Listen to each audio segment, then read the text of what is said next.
Hey guys, this is Garies, and welcome back to another episode of Survival Done. We are back here in Minecraft Plus, and we are not going to the Nether today. So we've spent a few days in the Nether, and I think that is enough. So what I did off cam, I went there a bit, and I mined a few resources. So the whole reason why we went to the Nether was to get this Nether quartz. So we got a couple of nether quartz, and we also went to get a bit of glowstone. It actually looks like glowstone only drops 2, even though I'm mining with a fortune 3. I don't know why that is. That changed. So we are going to upgrade some of our machines today, especially the tree farm, with the help of the nether quartz. And I'm also going to show you guys more things that you can do with redstone because of nether quartz. So there's a few things that you can make. One is a daylight detector. With this you can send a signal if it's day or night, and this will let you know what's going on. You can make a comparator and a observer. So let's quickly go through that. Let's grab a couple of this and some smooth stone and some cobblestone. Oof. Okay, so let's make a couple of each. Okay, so comparator, we're going to use a bunch of them in any case, so might as well make a few. And then a observer.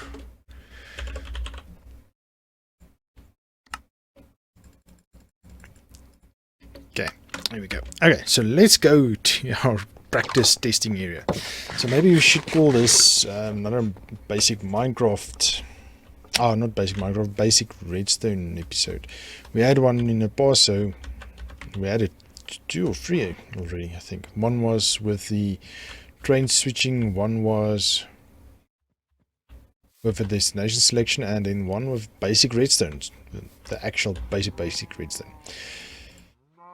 Okay, let me just get a chest, of course that's also important, and grab more cobblestone for the purpose of demonstrating things. Why don't I see any chests?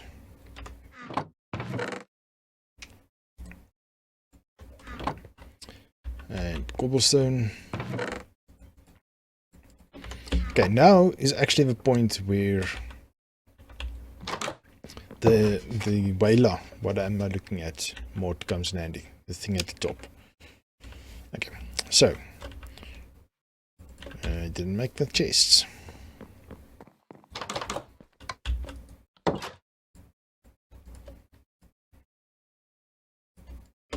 Okay, always use chests, so it doesn't matter if you make more or not. Okay, so if we put a chest down, so it has nothing in it or anything. Okay, so we can use a comparator and we can put it next to a chest. Okay, if we now put a redstone, it doesn't do anything. If we dump in resources, you will see it sends out a signal of power 1, so it means it's only 1 block. Okay, a redstone torch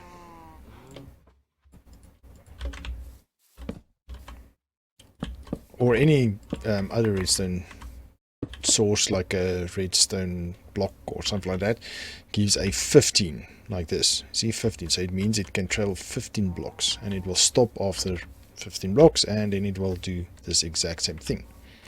Okay, let me grab something else. Okay, so what you can do is you can actually, with the comparator, actually measure how much items you have in here. So now we have 2 items, and it's now 2. Okay, I'm not sure if it's the amount or the amount of blocks. Yes, it's the amount of items in here, and I think it's about this much. No, wait, when does it go over?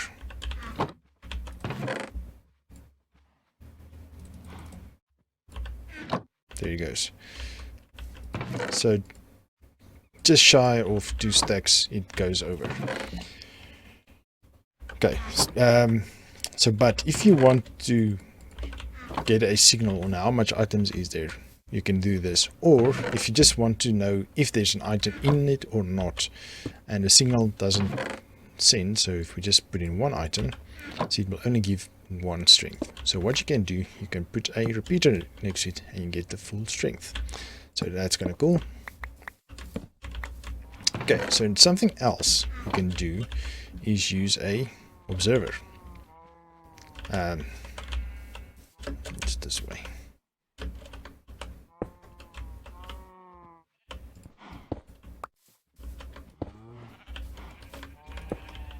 we go.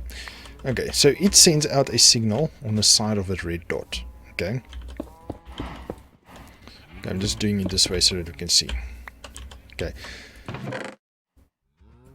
Okay, but why doesn't it send out anything? That is because it doesn't check out how much items there is. That's what the comparator is for. So what this does is, look carefully now what's happening. I'm going to break this chest. Look at the redstone. You see what happened there? The observer looks at what's going on in front of it. So it observes what's going on. So if the block change, it sends a signal. So if we play something, it will send a signal. See, it sends a signal. If we use a button, it will send a signal. Okay, well, let's just get another block here.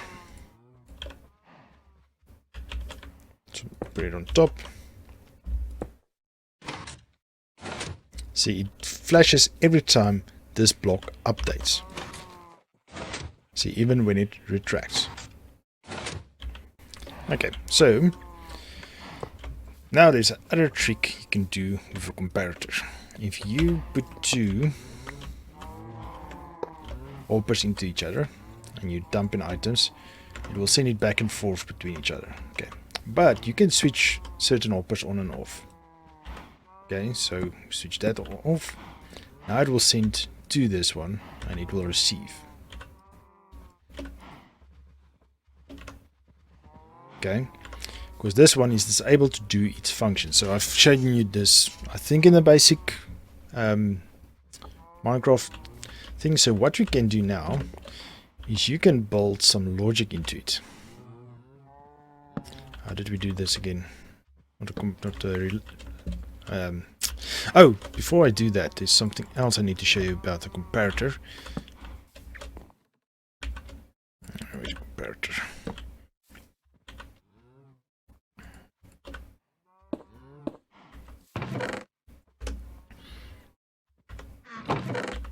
Okay. Sorry. Okay, so if you put in items, it will burn. But if you right click it, it goes into a subtract state. So that meaning it has a it's almost like a gate. No, I don't really want to say OR gate, but if you send it a signal,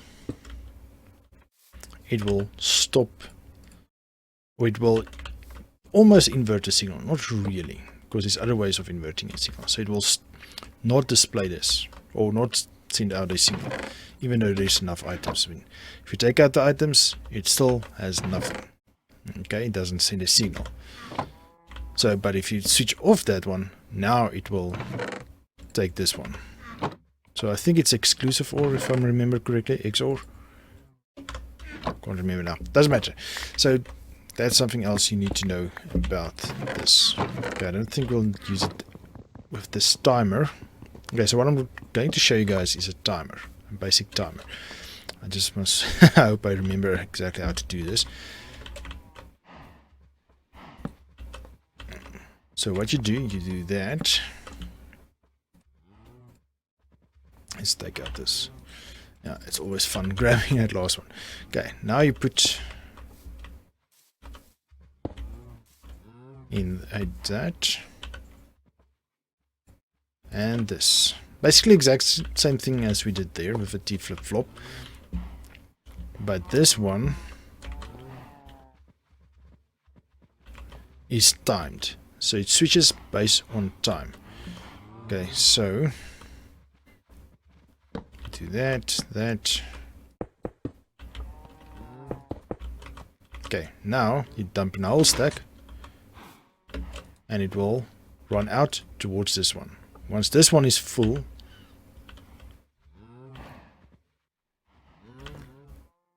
I don't believe it's that. If everything is out of here, in here, it will switch. So you can actually figure out exactly how long it takes. I can't remember the time. See, because when it's empty, this one won't send any signal. So it will trigger this, or it will retract that. So now all the items will go back to this one. So now you can make a timer. Everything, let's say every minute, it will switch off, on, off, on, off, on. See, so you can even bring it even less, make it a quicker timer.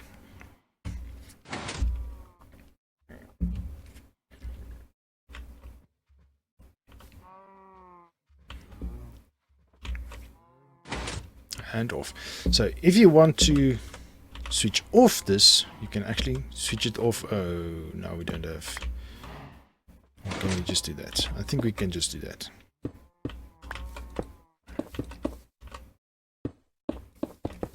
So if you come from the front, I want to switch it off.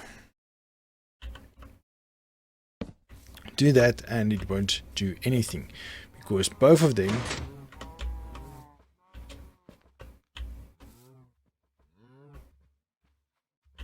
oh, okay, so it needs the let me just get another one. Okay, so now we have a repeater. Now once the backside gets powered, nothing will happen. It will stop completely.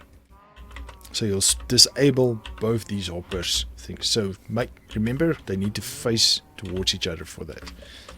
Okay, and that's how you can make a timer.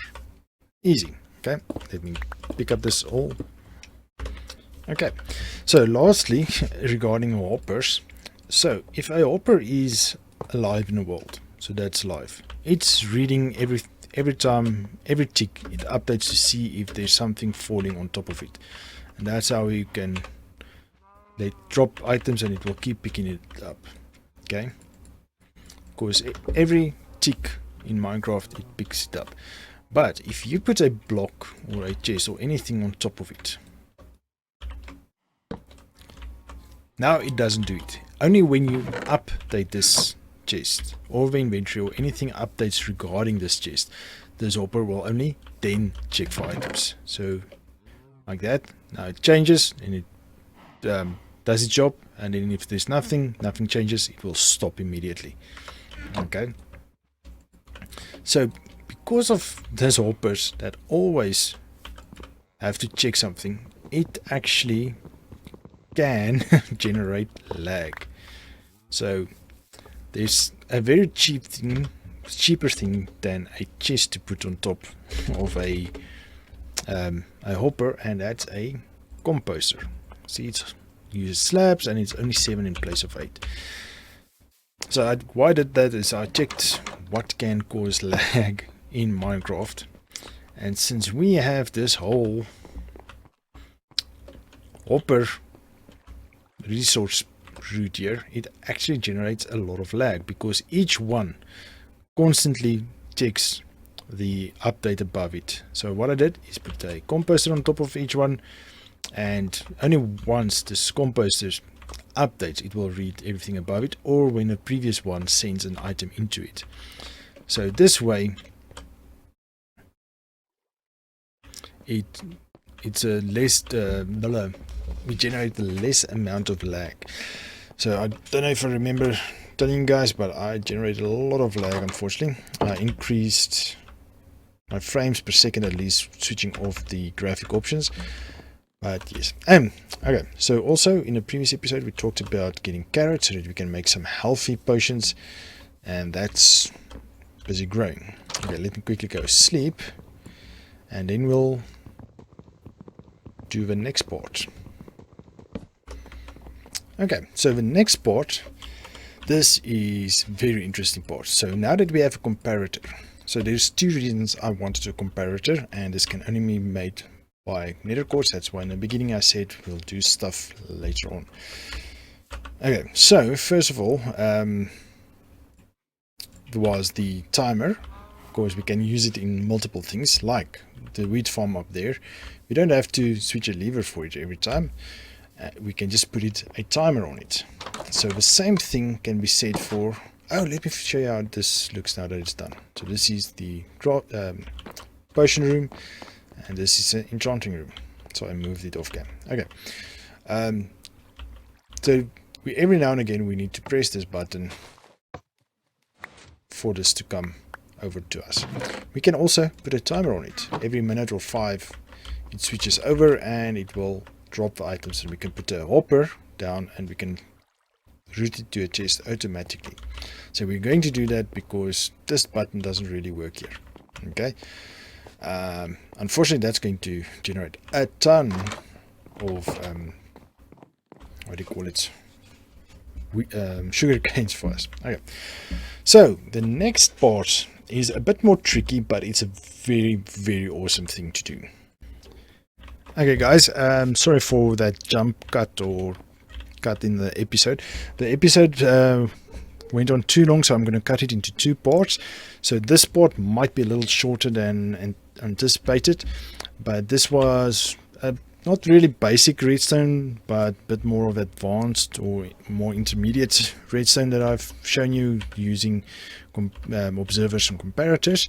So we're going to use the comparator now in the next episode to do a sorting system. It's already recorded. It's recorded just before this intro because it went too long, and I'm going to cut it in half, etc, etc. So I'm going to cut here and call it an episode so that we can get on to the next episode and have fun making a sorting system. So look forward to that. So thank you for joining me in this episode, guys. Hope you enjoyed it. Hope showed you something interesting regarding redstone. Why did I hear a zombie or something? Anyway, if you have any questions regarding redstone or any advice you want, please feel free to comment down below, or better yet, check out down in the description. There's a link to my Discord. Join me on my Discord. Come chat with me there. I'm on there mostly. I don't always get notifications of comments on my videos, so you might get slower response there. So quicker response on Discord if you want. Oh, doesn't matter. YouTube will also be fine. But yes, let's call it an episode. Thank you for joining me, guys. Hope you enjoyed it. If you did, please give me a thumbs up, and if you haven't done so already, please consider subscribing to my channel, and I will see you guys in the next one. Cheers.